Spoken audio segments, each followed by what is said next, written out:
90-এর দশকে একটি হেলথ ড্রিঙ্কের বিজ্ঞাপনের ট্যাগলাইন ছিল, দেখো আমি বাড়ছি। ভারতীয় অর্থনীতির সম্পর্কে এই ট্যাগলাইনটি খাটে। কেন্দ্রের আর্থিক সমীক্ষা 2025-26-এ তেমনটাই দাবি করা হচ্ছে।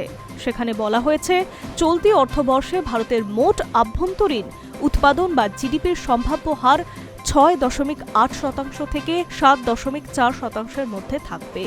গত আর্থিক বছরে যা 6.5% আটকে ছিল।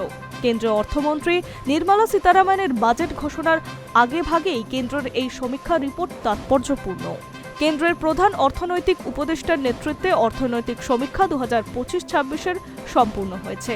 ইতিমধ্যে সেই রিপোর্ট পৌঁছে গিয়েছে নির্মলা সীতারামনের টেবিলে। ওই রিপোর্ট উৎপাদন এবং পরিষেবার খাতে দুর্দান্ত পারফরমেন্সের বিষয়টি উল্লেখ করেছে। পরিষেবার মধ্যে অন্যতম এপ্রিল থেকে কার্যকর সরলীকৃত প্রত্যক্ষ কর আইন, এফটিআই এবং দেউলিয়ার বিধিমালা সংস্কার ইত্যাদি।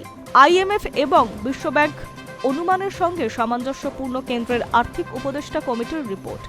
সেখানে 7.4% জিডিপির কথা বলা হয়েছে।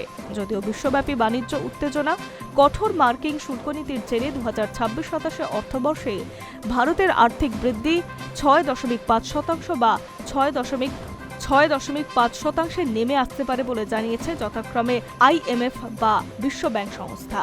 কেন্দ্রের অনুমান, বর্তমান মূল্যে জিডিপির 8% ছুঁয়ে ফেলবে।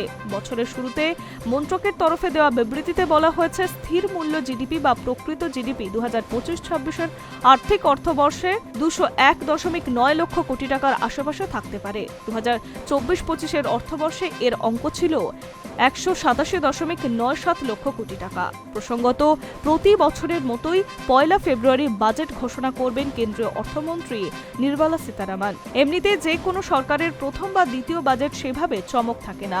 এই বাজেটগুলি হয় মূলত সংস্কারমুখী, কারণ ভোটের চাপ থাকে না। তবে 2026-এর বিষয়টি আলাদা, কারণ এইবার বাজেটের মাস পাঁচেকের মধ্যেই ভোটের বিগল বাজবে। ফলে এবার সংস্কারের পাশাপাশি নির্মলা সীতারামনের বাজেট জনমোহিনী হলেও অবাক হওয়ার কিছু থাকবে না। High news network.